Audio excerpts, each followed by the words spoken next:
Sí, creo que la cosa es como fijar los conceptos más básicos y a partir de eso ya normalmente las cosas se pueden responder en su mayoría. Mm, Ya, entonces, para los que recién se han unido, justo le comentaba a Shirley que para la semana 9 hay bastantes temas puestos juntos y sobre todo cardiovascular tiene bastante info, entonces creo que va a ser mejor que lo dividamos y así ahora avanzamos con tórax parietal, que es básicamente la introducción a este bloque. Y así ya se van a guiar mejor porque a partir de pared torácica es que vamos a ver luego cardiovascular, de ahí respiratorio y de ahí seguimos la secuencia. Aparte hay como que conceptos básicos, por ejemplo, los de las vértebras, costillas, que si ya entienden todo, entonces se les va a hacer más fácil ver qué estructuras hay y así. Así que vamos a empezar con tórax parietal. Me avisan por fin si es que pueden ver mi pantalla y si es que pueden ver lo que voy a marcar. Un momento. Ay, ¿y alguien puede grabar, por favor? ¿Puede empezar a grabar? No sé si es que lo puse.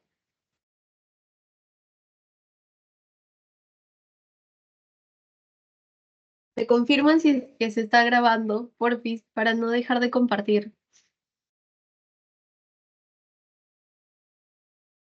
Sí, se está grabando. Ya, bueno, eso. Entonces, tórax parietal, que es esta primera parte que les decía, lo vamos a estudiar, vamos a dividirlo en dos partes. En las partes duras, que son básicamente estructuras óseas, la jaula torácica en sí, jaula porque literalmente es como una jaulita. Em, y las partes blandas que vienen a ser musculares y demás estructuras que se relacionan a estos músculos. Dentro de la jaula torácica vamos a tener tanto a las vértebras torácicas, que son 12, y van a estar enumeradas con números romanos, entonces vamos a tener, ya lo deben haber visto, T1 hasta la 12 en números romanos. Los arcos costales, que no es lo mismo que costillas, y ya les voy a explicar con la imagen, y al esternón mismo, que ya lo hemos estado viendo en varias inserciones en miembro superior antes, y cuando hemos visto región pectoral, por ejemplo, veíamos que a ese huesito como en forma de martillo o así medio planito, se llegaban a insertar varios músculos. Iba a estar por delante de nuestra jaula torácica. En las partes blandas tenemos a los músculos, las fascias y los espacios intercostales. Y ahora sí, lo que les decía de la diferencia entre costillas y arcos costales, no los vayan a confundir con eso, es que la costilla es el mismo huesito. ¿Ven? Esta parte. En cambio, cuando les dicen arco costal, esta parte blanca la vamos a incluir. ¿Y qué es esa parte blanca? Nuestro cartílago costal. Entonces, arco costal viene a ser el conjunto de nuestra costilla con nuestro cartílago costal, para que no se confundan con eso. Ahora, en nuestra estructura óseo-cartilaginosa vamos a tener a las vértebras torácicas, como ya les había dicho, desde la 1 hasta la 12, enumerados así con estos números romanos. Vamos a tener a los arcos costales, o sea, tenemos a nuestras costillas con sus respectivos cartílagos y al esternón mismo. Y además vamos a tener que diferenciar nuestras dimensiones, porque en la parte superior, como ven que todo esto es como una jaula, en la parte de arriba está delimitado por una abertura. Uy, de amarillo no se nota también. Mm, ya de verdad. Y esta tiene dimensiones, igual en la parte inferior. Vamos a ver que se forma como un huequito, tanto arriba como abajo.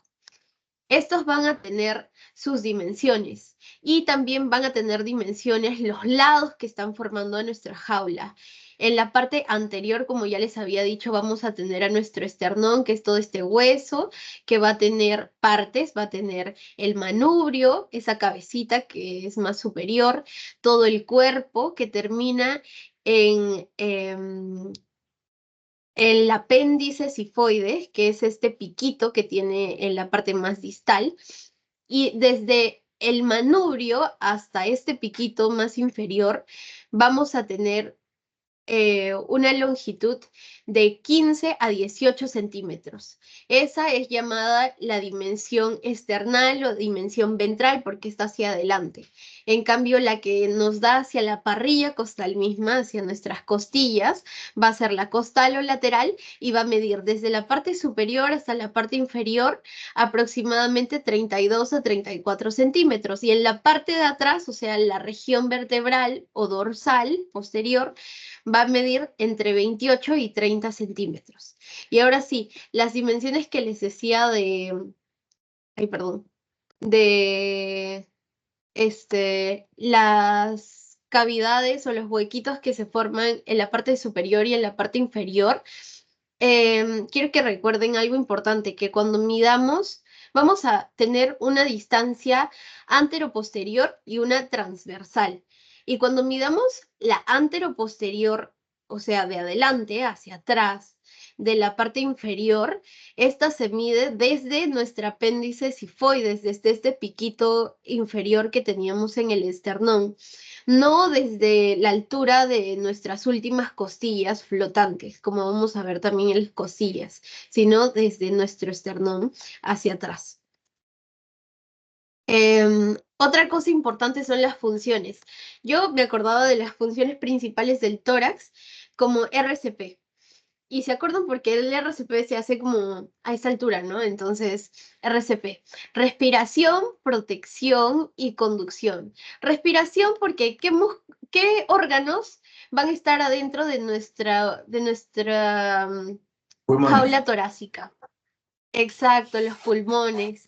Y los pulmones, entre ellos, ¿con quién se relacionan? O sea, entre pulmón y pulmón, ¿qué órgano importante está? ¿Se acuerdan? El ¿Los alvéolos? el corazón. ¿Y eso por qué es importante? Porque va a surgir también la hematosis. Entonces, la respiración, ¿por qué? Porque nos permite la hematosis, que es el intercambio gaseoso. Lo vamos a estudiar más a detalle en las siguientes clases cuando ya veamos respiratorio y cardiovascular. Pero por ahora deben tener en cuenta eso y que la función respiratoria está dada en 50% por nuestro musculito diafragma. Protección, ¿por qué? Porque justo como decían, tenemos a los pulmones adentro. Vamos a tener órganos vitales que necesitan de una estructura rígida que viene a ser nuestra jaula torácica para que frente a cualquier lesión haya resistencia.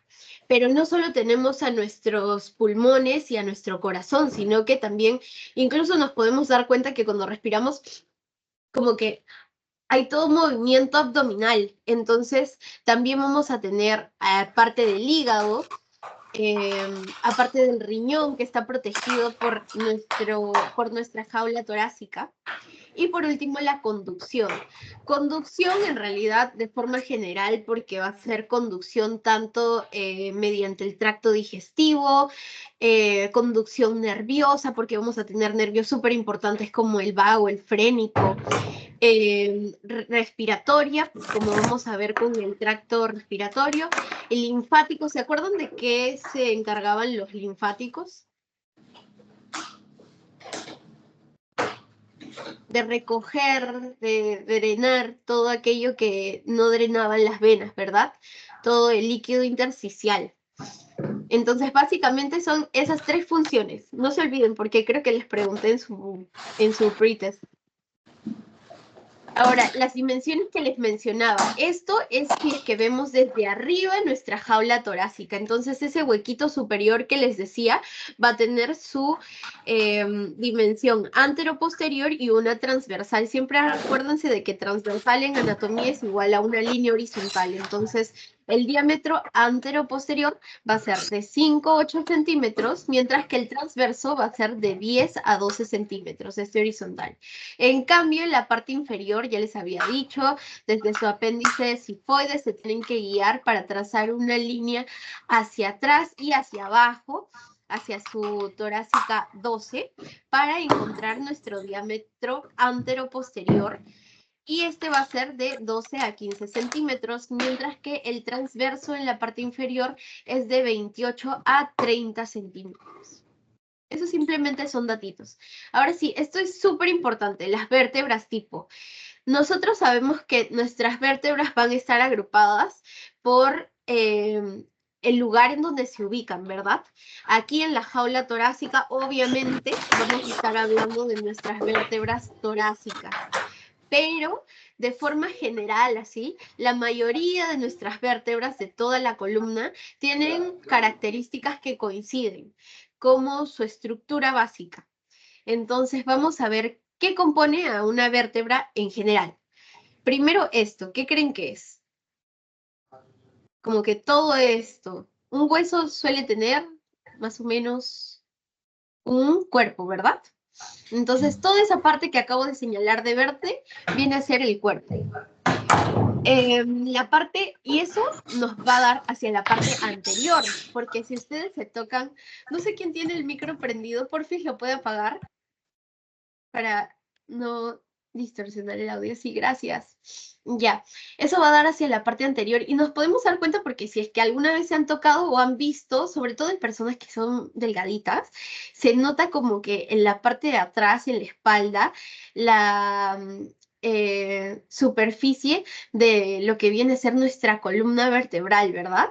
Y eso es porque hacia la parte de atrás va a dar esta otra parte que como ven tiene como una espina, ¿no? Todo esto lo voy a señalar de otro color, a ver, rojo. Todo esto, esos cachitos, esas estructuras un poco irregulares, vienen a ser el arco neural.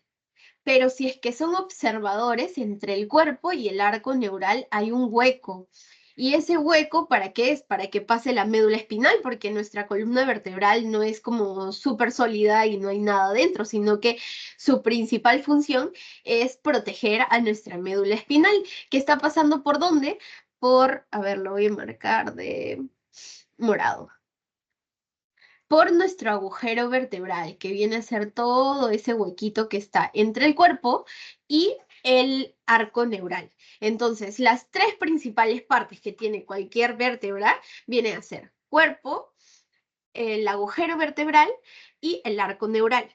Pero, como ya se pueden haber dado cuenta, nuestro arco neural va a tener un montón de partecitas. Y estas son llamadas en su mayoría apófisis. Empezamos con esta de acá, que da hacia arriba. Nuestras vértebras van a funcionar un poco como los legos, porque se encajan una con otra para poder formar toda la columna vertebral. Y para poder encajarse bonito, ¿no es cierto que los legos tienen como unos cachitos y unos huequitos en la parte inferior? Lo mismo pasa con nuestras vértebras. Estos cachitos que están hacia abajo, también los vamos a encontrar, perdón, hacia arriba, también los vamos a encontrar hacia abajo. A ver, se los voy a dibujar. Esto. Ya. También, así como encontramos este cachito marcado de 3, lo vamos a tener hacia abajo, solo que no se nota aquí. Vamos a tener 2 arriba y 2 abajo. Esos vienen a ser las apófisis articulares. Articulares porque permiten articular vértebra con vértebra como si fueran legos. Perfecto. Ahora, estos de acá, que son un poco como los cachitos de Shrek, porque están hacia los lados, que he marcado con 2, se los voy a marcar con rojito. Como están horizontales, ya les he dicho que horizontal es como decir transverso, entonces estas son las apófisis transversas. Y estas son importantes porque también van a permitir una articulación, pero esta vez se van a articular con nuestras costillas, porque ya sabemos que para formar la jaula se tienen que articular costillas con vértebras, ¿verdad? Y por último, pero no menos importante, vamos a tener a nuestra apófisis, la espina, nuestra apófisis espinosa, que es la que da esa superficie anatómica así como bolitas o como que partes levantaditas en la espalda. Esa viene a ser nuestra apófisis espinosa. Pero entre apófisis y apófisis también encontramos esto, por ejemplo, entre nuestra apófisis transversa y nuestra apófisis espinosa hay una superficie. Esta viene a ser la lámina de la vértebra. Y esa se caracteriza por ser cuadrangular, como un cuadradito. Es simplemente la región que está uniendo apófisis transversa con apófisis espinosa. Siempre les pueden preguntar eso. Otra cosa importante es que ¿quién va a unir a nuestro cuerpo con todas nuestras masas laterales? Porque a estos cachitos que vemos, la apófisis transversa y nuestras apófisis articulares, les van a denominar en conjunto masas laterales. ¿Quién une a nuestras masas laterales con nuestro cuerpo? Los pedículos, que aquí no se nota muy bien, pero en realidad es simplemente la región que va a estar conectando estructura con estructura. Lo que está al lado de nuestro agujero va a denominarse pedículos. Y estos pedículos, como ya sabemos que se encaja vértebra con vértebra, como son un poquito más flaquitos, van a generar también un agujero. Pero eso lo vamos a ver luego. Por ahora quiero que sepan que ¿quién une cuerpo con masas laterales? Pedículos. ¿Quién une apófisis transversa con apófisis espinosa? Las láminas. Y por último, en el cuerpo también vamos a encontrar otras estructuras que vienen a ser las, a ver, los voy a marcar aquí, las hemicarillas. Esto y esto. En realidad, no todas van a tener hemicarillas porque en función a la relación a la articulación que se forme, algunas van a tener como una carilla articular completa, pero en su mayoría sí, estas tienen hemicarillas. De ahí vamos a ver la diferencia. Ahora, respecto a las vértebras torácicas en específico, porque lo anterior era como que de forma general casi cualquier vértebra cumple más o menos con esa estructura. Las torácicas se van a caracterizar primero porque son grandes y son oblicuas. Sus apófisis espinosas, o sea, ese cachito que daba anatomía de superficie que les había dicho. Eso es súper característico. Después que el agujero vertebral va a ser mediano, porque de ahí vamos a ver quiénes tienen un agujero más grande, quiénes tienen un agujero más chiquito. Ese va a ser un agujero mediano y de forma circular. Eso también es súper importante. De ahí que el cuerpo va a ser de tamaño mediano. Como teníamos un hueco, un agujero vertebral mediano, nuestro cuerpo también va a tener más o menos el mismo espacio, entonces es mediano. Va a tener hemicarillas articulares, lo que les decía. ¿Para qué? Para articularse con las costillas, pero hay algunas excepciones. La 1, la 10, la 11 y la 12, o sea, la primera y las últimas, no tienen hemicarillas articulares, tienen carillas articulares. La apófisis articular en esta zona torácica se va a caracterizar porque tiene un eje oblicuo y esto hace que la espondilolistesis sea difícil y eso se lo voy a explicar más fácil. Espondilolitesis viene a ser el desplazamiento de una vértebra respecto a otra, o sea, al eje mismo. Pero lo que pasa es que, como ya habíamos visto, las apófisis articulares van a estar permitiendo esa unión de vértebra con vértebra, ¿verdad? Y la diferencia entre el grupo de vértebras y otro grupo de vértebras es cómo está ubicada esa apófisis articular. En el caso de las torácicas es oblicua. Entonces, si es que nosotros, ¿se acuerdan? Supongo que por PBM, cuando había el síndrome del latigazo, si es que estamos en el carro y como que de la nada, ¡pum!, frena y yo muevo mi cabeza, se va para adelante y regresa con fuerza. Nuestras vértebras se van a mover frente a ese impacto, ¿verdad? Entonces, la espondilolitesis va a ser más fácil en la zona cervical, porque en la zona cervical esas apófisis articulares van a estar puestas como más horizontales. En cambio, en esta zona torácica están paraditas. Entonces, en ese movimiento, como que esas apófisis articulares no van a permitir que sea tan fácil que una vértebra se desplace respecto a la otra. Por eso decimos que es de difícil espondilolistesis. Pero bueno, Ya, eso respecto al articular. Y por último, la transversa, la apófisis transversa en esta región se caracteriza porque va a estar formando la articulación costotransversa, como ya vamos a ver, porque las carillas articulares se articulan con la tuberosidad costal y las láminas son cuadradas. Cuadrada significa, ya sabemos que nuestro cuadradito tiene todos los lados iguales, entonces el diámetro transverso va a ser igual o similar al vertical. Básicamente un cuadrado. Y esto para que se puedan guiar, también se hace una diferenciación dentro de las vértebras torácicas en función a lo larga que puede ser nuestra apófisis espinosa. Siempre acuérdense que la espinosa, o sea, su cachito, va a ir hacia atrás, ¿ya? Entonces, esta es la parte anterior. En cambio, esta es la parte posterior porque tenemos a nuestra apófisis espinosa. Ya, lo que pasa con nuestras vértebras torácicas es que se clasifican en A, B y C en función hasta dónde llega su apófisis espinosa. El grupo A, que comprende a la torácica desde torácica 1 hasta torácica 3, o sea, 1, 2 y 3, se caracterizan porque su apófisis espinosa termina a la altura de donde termina el cuerpo de la misma vértebra. En cambio, el grupo B, que incluye desde la torácica 4 hasta la torácica 7, se caracteriza porque su apófisis espinosa va a llegar hasta la mitad del cuerpo de la siguiente vértebra. Y por último, el grupo C, que comprende a la torácica desde la 8 hasta la 12, se caracteriza porque su apófisis espinosa va a ir hasta el final, hasta el borde inferior del siguiente cuerpo vertebral. Lo que les decía, de nuevo, los arcos costales que comprenden tanto a nuestra costilla como a nuestro cartílago costal. Y en cuanto a la parrilla costal, o sea, los mismos huesitos los vamos a diferenciar en 3 tipos.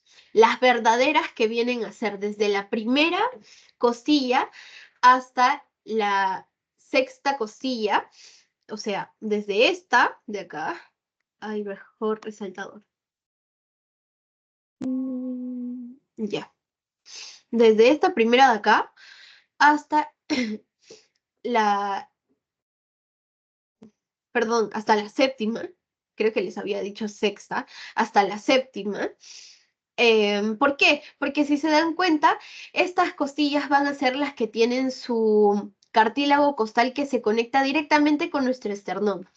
Primera, segunda, tercera, cuarta, quinta, sexta y séptima. Pero ¿qué pasa con las demás?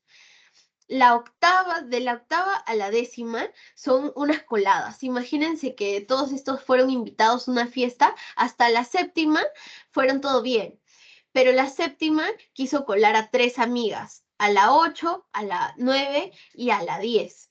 Y entonces todas llegan junto a la séptima.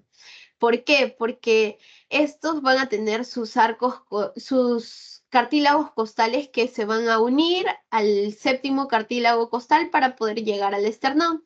En cambio, los que faltaron a la fiesta son los últimos, las costillas flotantes. ¿Por qué? Porque nunca llegaron, no llegan al esternón. Estas se quedan flotando. Esa es la clasificación de nuestros arcos costales. Y ahora, así como teníamos características generales de nuestras vértebras, también tenemos características generales de nuestras costillas. Nuestra costilla va a ser un hueso largo, solo que se caracteriza por tener esa forma como dobladita, por así decirlo, para formar la parrilla costal. Entonces, si es que es un hueso largo, ya sabemos que tiene diáfisis y tiene epífisis. Su diáfisis se caracteriza porque tiene una cara lateral y una cara medial, y va a tener bordes, un borde superior, un borde inferior. Lo importante de aquí es que en el borde inferior vamos a encontrar esto, que viene a ser un canal, y ese canal es denominado el canal costal, por donde pasa aquí el van intercostal. Eso lo vamos a ver luego, pero desde ahora deben saberlo. En la parte inferior de la vértebra hay un canal, el canal costal, por donde pasa el van intercostal. Y respecto a la epífisis, tenemos que saber que vamos a tener una parte anterior y una parte posterior.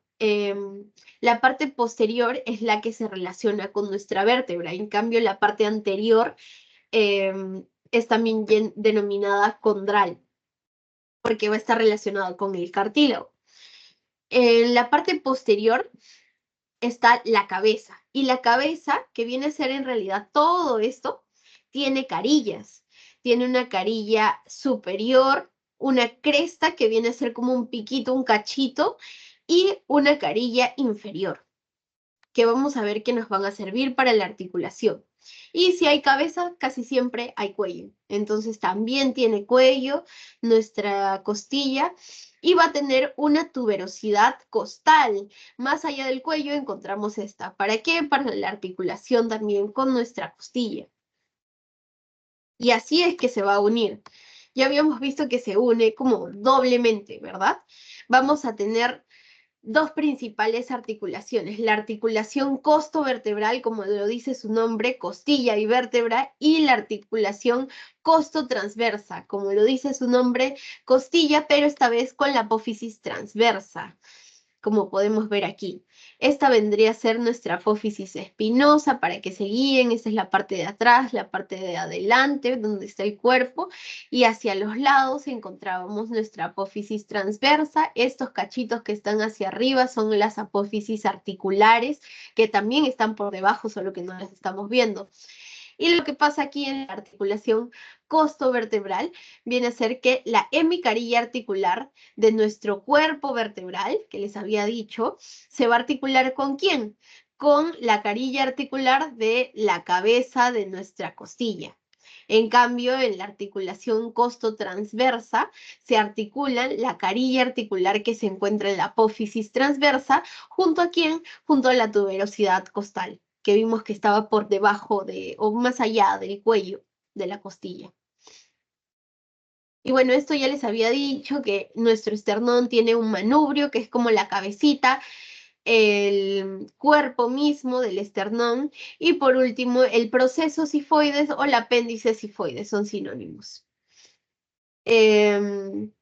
Bueno, ya sabíamos inserciones desde antes, pero para recordar tienen que saber que aquí se va a insertar, o sea, a la altura del manubrio se inserta el músculo esternocleidomastoideo, a la altura del cuerpo se inserta el músculo pectoral mayor, y a la altura del apéndice sifoides vamos a tener la inserción de nuestro músculo recto abdominal. ¿Y por qué los numeritos? Porque van a estar en relación a las vértebras que se están articulando, o mejor dicho, a los arcos costales que se están articulando con nuestro esternón, porque casi todos llegan al esternón, con excepción de nuestras flotantes. Otra cosa importante son como las partecitas que este va a tener. Vamos a tener escotaduras. Ven que este huesito tiene hendiduras para que lleguen esas costillas. Entonces, estas hendiduras se llaman escotaduras. Vamos a tener desde la primera hasta la séptima. Y vamos a encontrar la primera de estas en el manubrio, la segunda, la tercera, la cuarta, la quinta y la sexta en nuestro cuerpo, mientras que la última se encuentra entre cuerpo y el apéndice sifoides. De ahí vamos a ver las regiones del tórax mismo.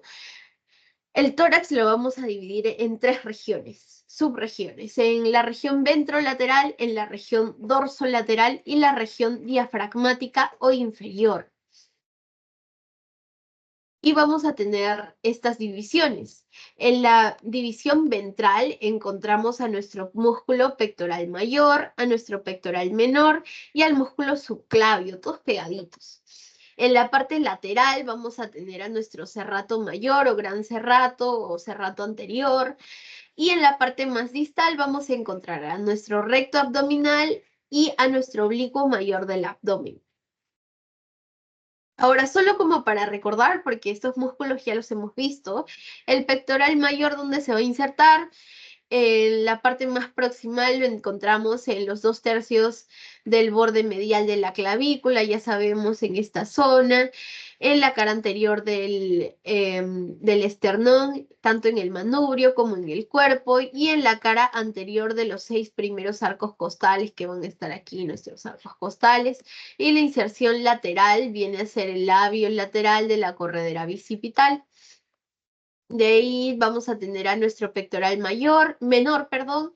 ¿Se acuerdan? Aquí lo pueden ver en la imagen. ¿Cuál era su inserción en la parrilla costal? ¿En qué costilla se insertaba? ¿En la cara ventral o anterior de qué costillas? Tercer, cuarto y quinto. Sí, perfecto. Y también lo encontrábamos en la apófisis coracoides, el músculo subclavio, en el canal subclavio, o sea, en la cara inferior de nuestra clavícula, donde estaba ese canal, y también en la primera costilla, en esta región. En la parte lateral ya sabemos el gran cerrato anterior, va a estar insertado medialmente en el labio anterior del borde medial de la escápula o de nuestro omóplato en esta región. Vamos a encontrarlo en las digitaciones en la parte lateral de las 9 o 10 primeras costillas, eso puede variar. Cerrato siempre acuérdense porque parece un serrucho, entonces así es como se va a insertar en nuestras costillas, como si fuera un serruchito con digitaciones. 9 a 10 digitaciones va a dar. Y su función se diferencia en sus fascículos proximales y sus fascículos distales. Sus fascículos proximales se van a encargar de elevar las costillas. En cambio, los distales van a hacer el efecto contrario. Y la inervación va a estar dada por el nervio serrato mayor. De ahí tenemos al recto abdominal y al oblicuo mayor del abdomen. El recto abdominal va a estar insertado en el apéndice sifoides, en el cartílago costal 5, 6 y 7, y su inserción inferior va a estar dada en el borde superior del pubis, en la sínfisis púbica y en la espina del pubis. Aquí no lo tenemos, pero ustedes ya saben bien esto por el miembro inferior. Y en cambio el oblicuo mayor, ¿se acuerdan de que en la cresta ilíaca encontrábamos en nuestros oblicuos? Vamos a tenerlo en el labio externo de nuestra cresta ilíaca, en la espina ilíaca antero superior, también en nuestro coxal y en el pubis. En cambio, en esta parte superior proximal vamos a encontrarlo ¿dónde? En la cara interna de las 6 últimas costillas. O sea, cuando les digan cara interna se refiere a lo más medial. Habíamos visto que nuestra costilla va a tener una cara externa y una interna, la que da hacia adentro. Pasamos a la región dorsolateral. En esta región vamos a tener límites. El límite medial va a estar dado ¿por quién? Por la línea vertical que pasa por fuera de la región dorsal. El límite lateral por la línea axilar media, porque vamos a tener líneas axilares que luego vamos a ver. El límite proximal va a estar dado por un plano que pasa a la altura de T1, de la torácica 1, y la torácica 12 es la que delimita el borde inferior o distal. El dorsal ancho, que viene a ser un musculito que encontramos en esta región, ya lo habíamos visto también, pero vamos a ver de nuevo. Ya saben que es un músculo grandote, entonces tiene bastantes inserciones, es de los que más inserciones tiene. Va a insertarse en la apófisis espinosa, ya sabemos que era esto. Todos ven esa anatomía de superficie que generan como esos bultitos, las apófisis espinosas, ya se va a insertar desde la séptima hasta la cresta sacra, o sea, todo este recorrido así. También lo tenemos en donde lateralmente en la cara externa de las 4 a 6 últimas costillas. Aquí no vemos nuestras costillas, pero sabemos que nuestra parrilla costal está ahí debajo.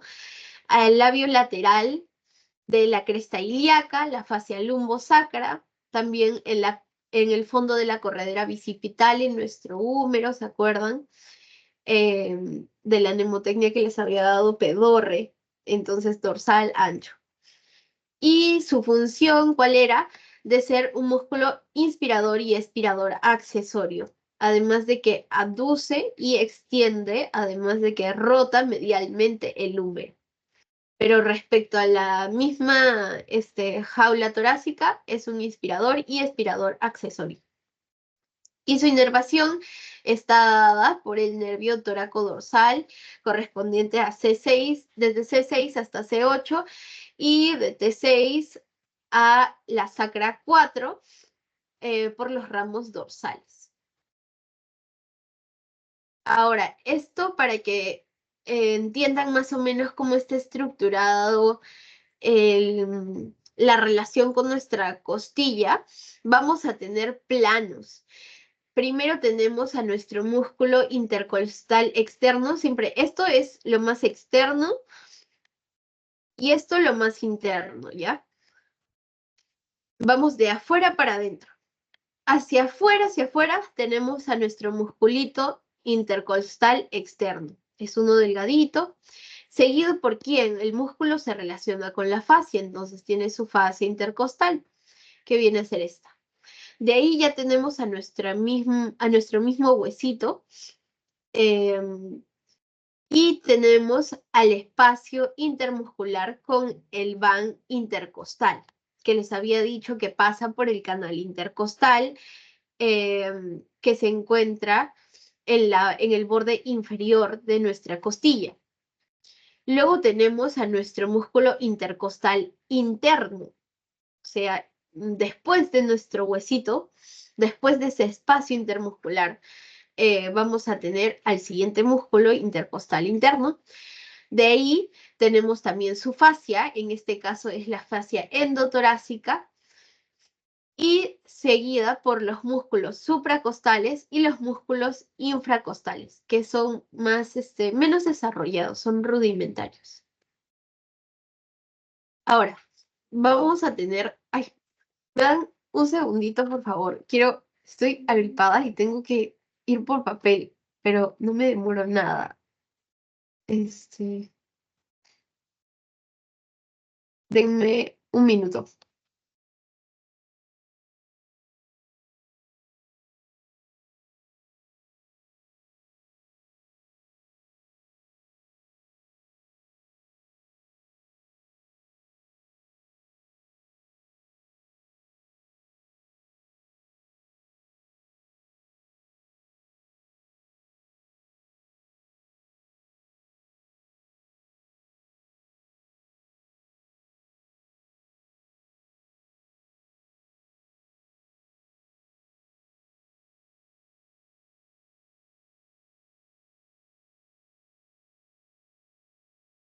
Y ahora sí, chicos, perdón por la interrupción. Voy a volver a compartir.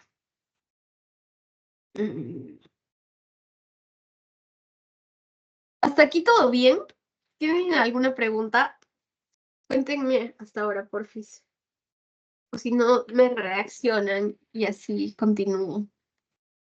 Póngame una reacción si es que todo está bien.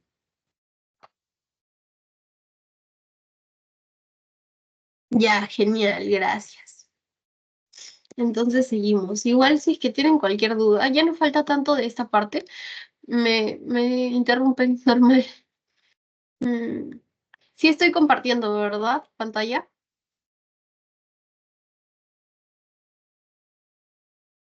Sí, Yo sí, lo supongo que enviando. sí. Ya, genial, gracias. Entonces, ya habíamos visto cuáles eran las capas, los planos, ¿verdad? Ahora vamos a ver específicamente qué encontramos con estos planos. El primero de ellos, o sea, el más externo, venía a ser nuestro músculo intercostal externo. Proximalmente donde se va a insertar en el borde inferior del cartílago costal, o sea, en esta región, miren, Si esta es nuestra costilla y la parte más medial, nuestro cartílago costal, se va a insertar en el borde inferior de cada cartílago costal y en el labio lateral del canal costal. Que bueno, aquí no se puede ver tan bien, pero ya les había mostrado nuestro canal costal que está en la parte inferior. En cambio, la inserción más distal va a ser en el borde superior costal. Y su función va a ser los 6 primeros, los 6 más proximales o superiores, van a encargarse de la inspiración.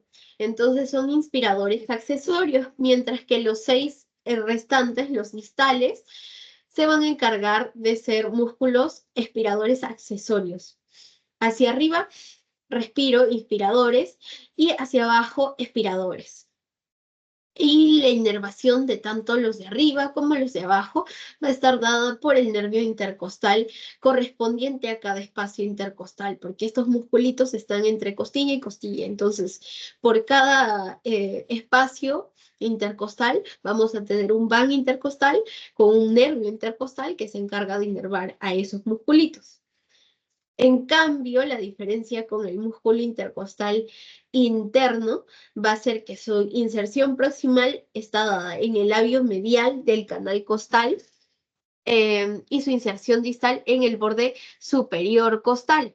Su función de los 6 primeros, 6 proximales, va a ser de nuevo de ser inspiradores accesorios y de los 6 distales también de ser expiradores accesorios.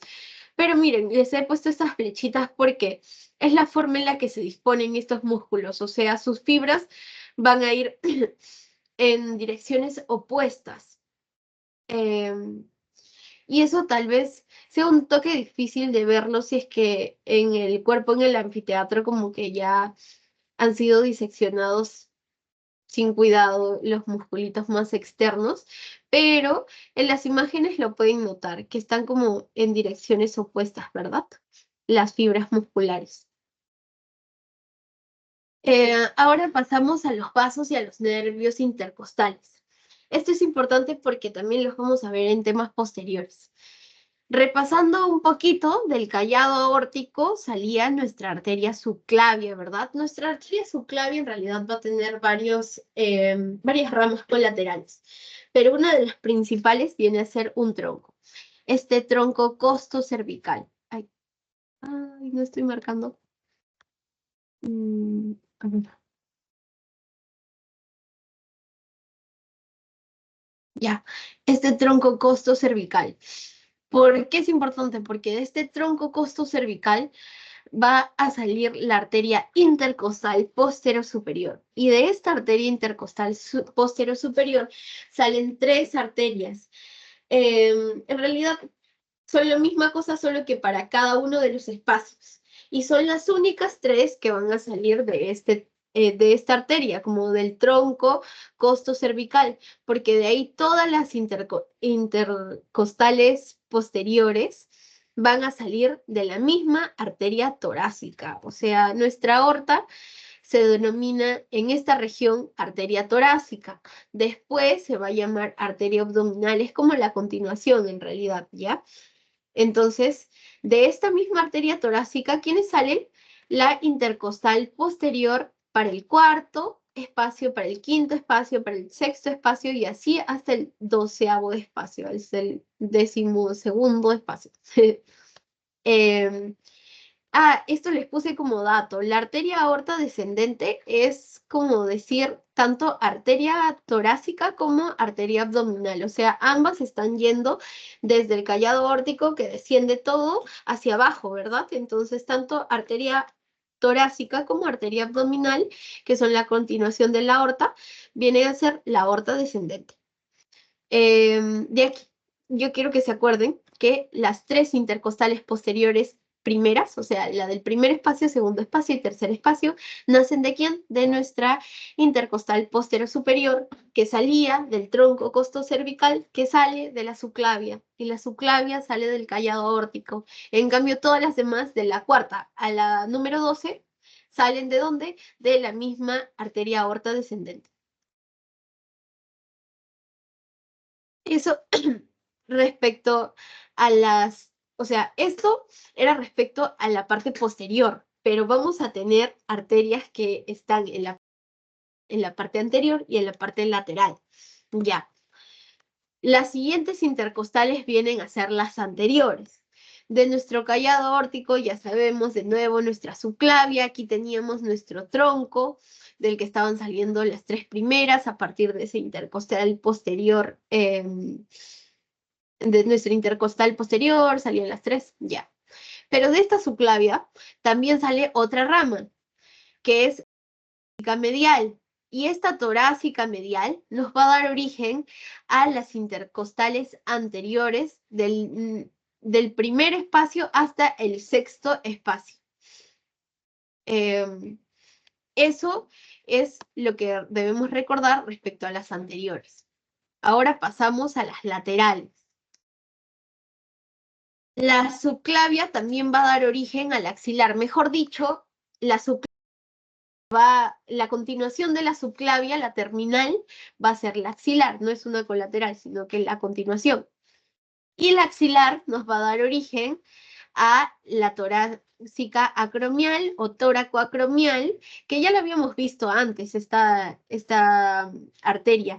Y esta nos va a dar origen, o mejor dicho, termina en una arteria intercostal lateral para el primer espacio. Aquí vamos a tener 3 en total. Las otras 2, ¿de quién van a salir? De la torácica lateral. Y esta torácica lateral, ¿de quién sale? De nuestra arteria axilar.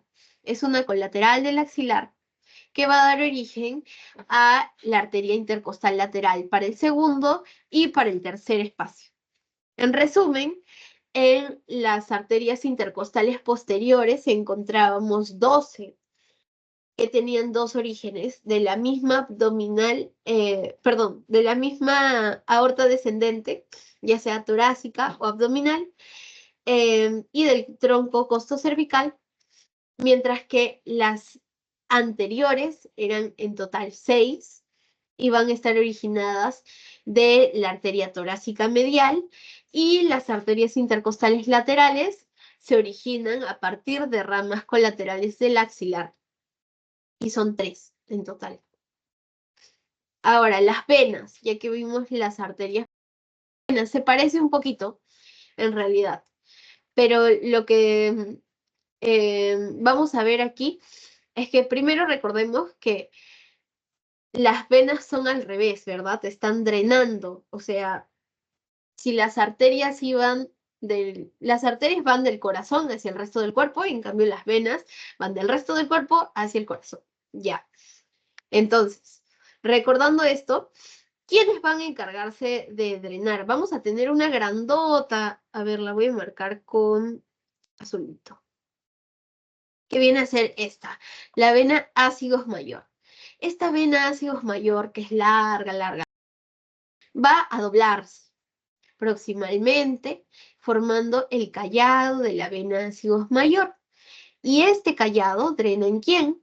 En la vena, en nuestra vena cava superior, que viene a ser toda esta gordota, que ya sabemos que llega a nuestro corazón, la aurícula derecha.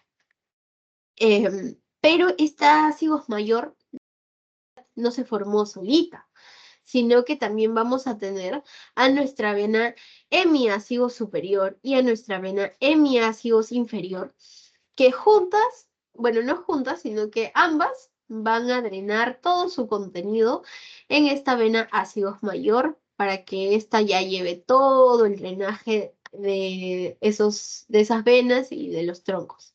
Y el mismo callado encontramos un tronco que viene a ser el tronco venoso intercostal superior derecho. Ya. Básicamente eso es lo que tenemos que recordar sí o sí. Y ahora vemos que a este tronco, ¿quiénes llegan? Llegan las venas intercostales posteriores derechas. Aquí tenemos derechas e izquierdas. En la parte derecha vamos a encontrar aquellas que drenan el tronco, que son las 3 primeras, las intercostales del primer, segundo y tercer espacio, posteriores derechas, posterior, no se vayan a equivocar, y del cuarto al espacio 11 vamos a tener que están drenando directamente en nuestra ácidos mayor, en la parte derecha. En cambio, en la izquierda vamos a tener a la hemiácido superior y a la hemiácido inferior. En la superior drenan de la vena intercostal número 1 para el espacio intercostal 1 hasta el espacio intercostal 6. Y en la vena hemiácidos inferior van a drenar la intercostal posterior izquierda para el espacio intercostal 7 hasta el espacio intercostal 11. Eso es. Esas son quienes las venas intercostales posteriores. Pero así como en las arterias teníamos posteriores, anteriores y laterales, lo mismo tenemos con las venas, tenemos anteriores, posteriores y laterales. Ahora, ¿qué pasa con las anteriores? Las anteriores van a estar drenando en esta, que es la vena torácica, perdón, esta de acá, la vena torácica medial. Y esta vena torácica medial, lo mismo, más o menos lo mismo que pasaba con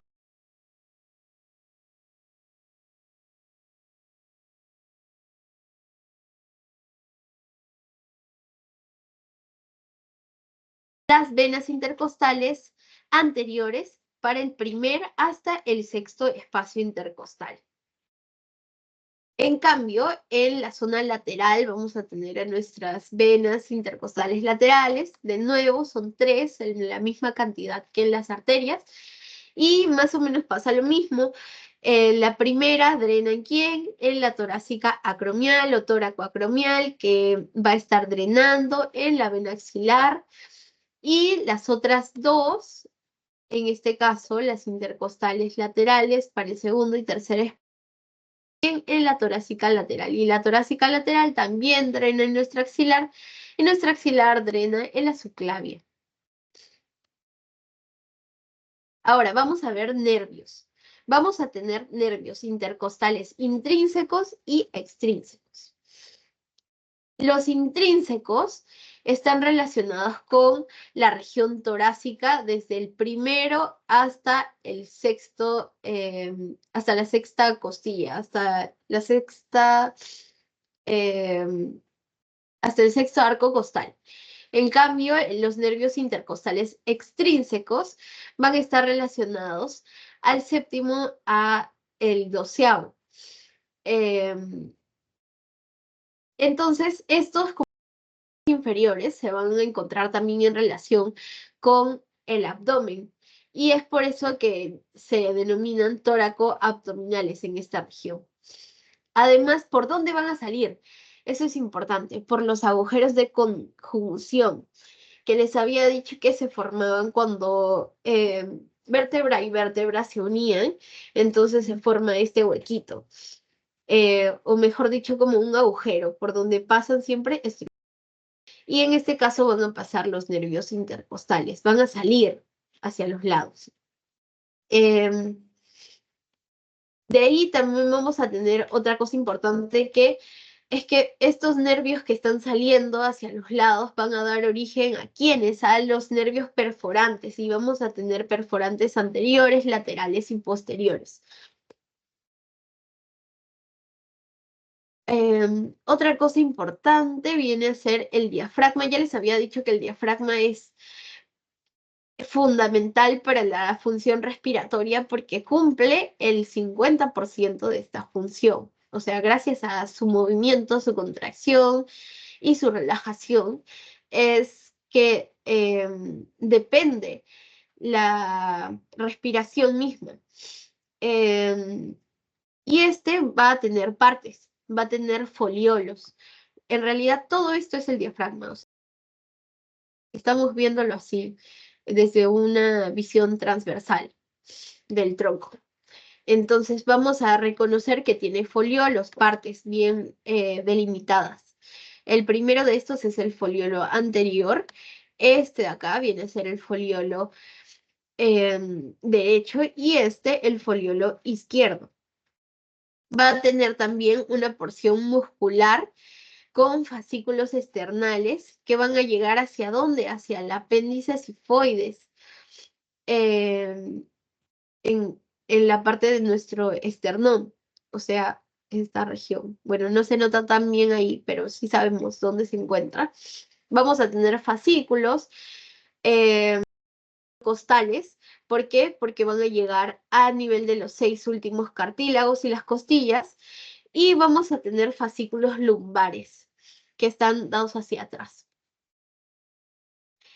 Ahora, los fascículos lumbares, o sea, dentro de los fascículos lumbares también vamos a tener segmentos, segmento medial y segmento lateral. Esto es un poco, yo sé que un toque tedioso, pero se van a guiar bastante de la imagen ya. Vamos a tener pilar, viene a ser como un cachito que los conecta a una estructura rígida, o sea, un fascículo que está dando este musculito, ¿ya? Entonces vamos a tener este pilar derecho, que lo he marcado aquí. Este que estoy marcando, el pilar derecho. Vamos a tener un pilar izquierdo, que lo voy a marcar de celeste. Este acá. Y este va a tener un accesorio, o sea, el pilar izquierdo accesorio, que en realidad es uno flaquito aquí. Igual en realidad el derecho también tiene su accesorio, este flaquito de aquí. Ya, en función a esto vamos a ver en la imagen que hay estructuras que están entre uno y otro, ¿verdad? Y es que se forman orificios también. Primero, vamos a tener el orificio esofágico. Y como lo dice su nombre, ¿quién pasa por el orificio esofágico? Aquí ya obviamente está diseccionado, pero imagínense que aquí pasa todo nuestro esófago.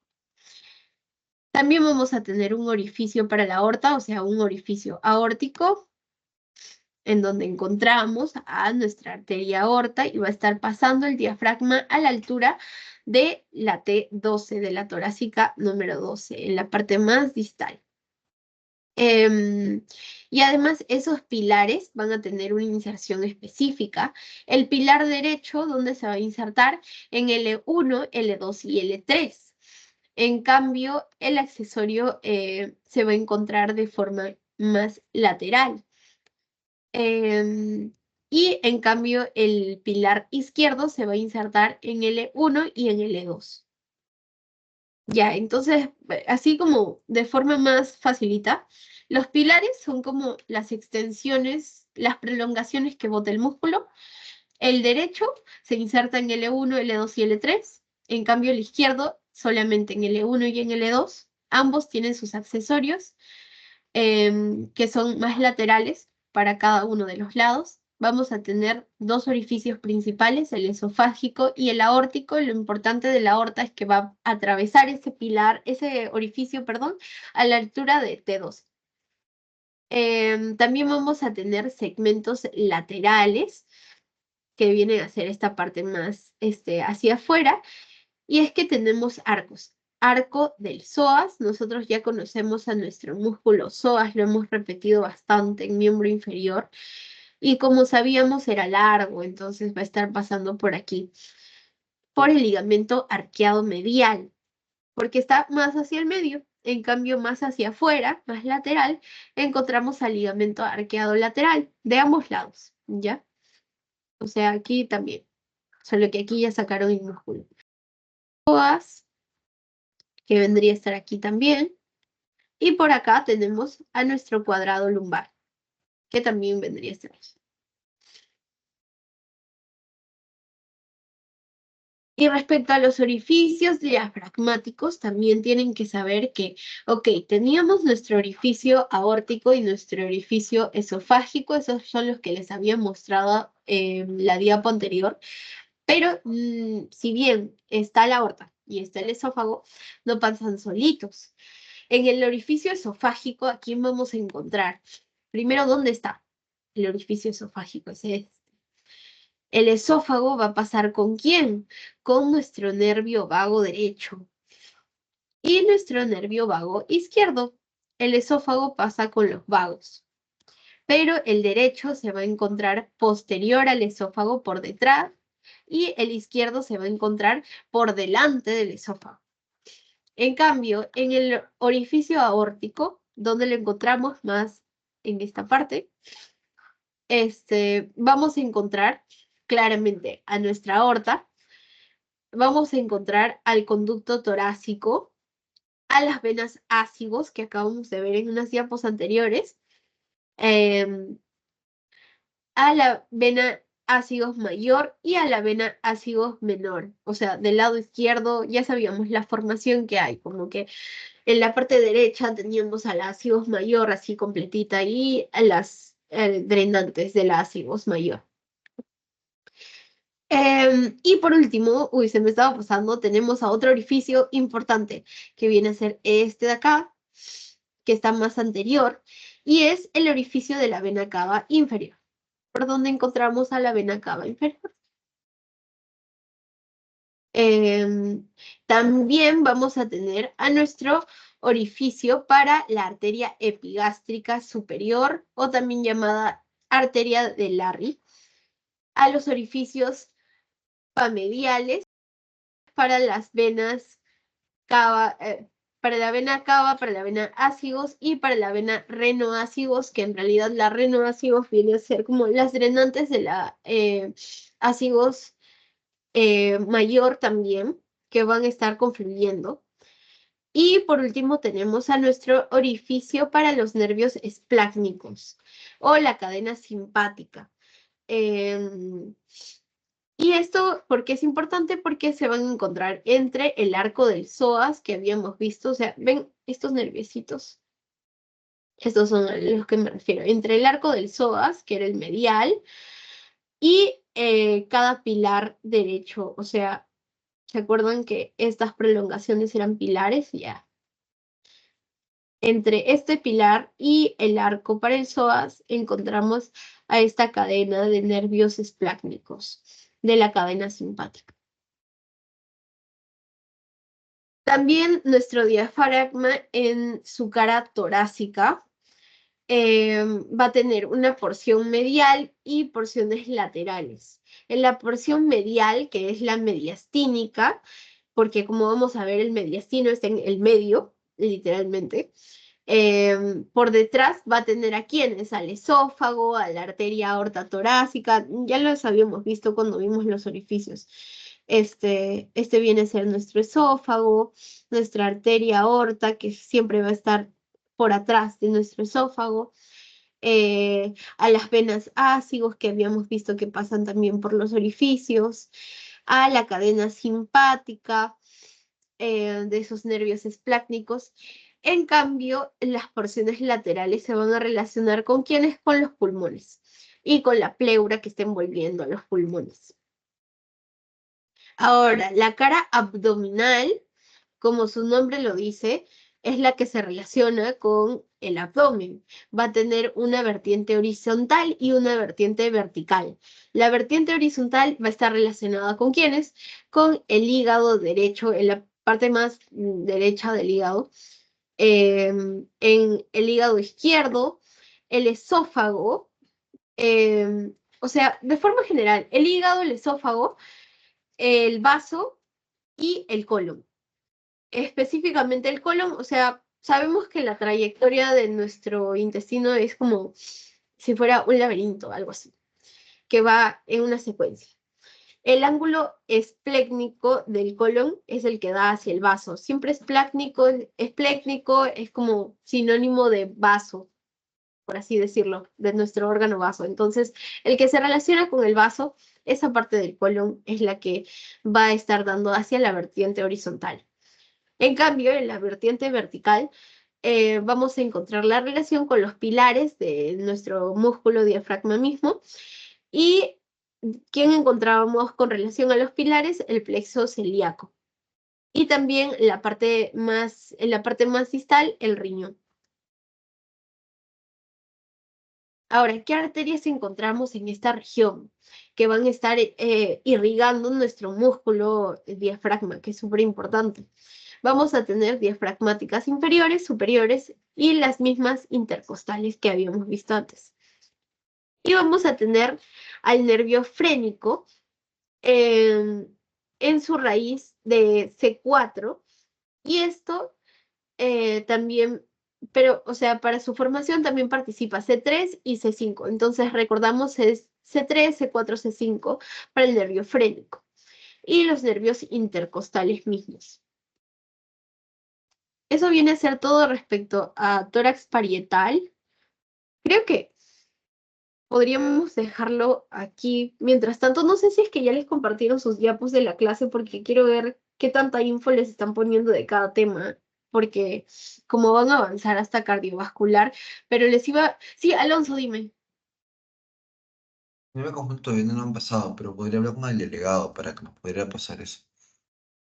Sí, porfis, porque quiero ver qué tanta info tiene cada tema. O sea, les han puesto hasta cardiovascular en la semana 9 y cardiovascular es bastante. Entonces, si me pondría a hacer cardiovascular ahora, no sé hasta qué hora quedaríamos. Y se van a saturar con mucha info. Yo ahorita les voy a poner estas diapos y todas las que pueda subir de este bloque porque ya las tengo preparadas para que las vayan revisando. No sé si es que... ¿Cuándo tienen práctica? Tienen práctica normal esta semana, ¿no? ¿Saben si les van a Tenemos los preguntar? miércoles y jueves. Los No, martes, Ah, jueves, ya. martes, jueves. Martes martes y y jueves. jueves. ¿Saben qué tema van a hacer en la práctica misma? Ay, perdón, voy a dejar de grabar. Mm, ya saben.